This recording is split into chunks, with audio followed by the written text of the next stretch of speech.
Here I have XIAOMI 12S Pro, and today I'm going to show you how to insert SIM card into this device. So to do this, you will need this kind of tool, which will help you to eject the SIM card slot, which is located right here. So what you have to do is to put this tool inside this hole, located on this slot, slightly push it, and the slot will pop out. So here you have two SIM slots, SIM 1 on the one side and SIM 2 on the other side. So let's insert SIM 1. So easily, just like this, and then put it back into your device.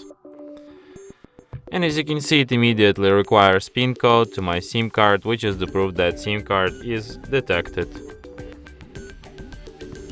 And that's it. Thanks for watching.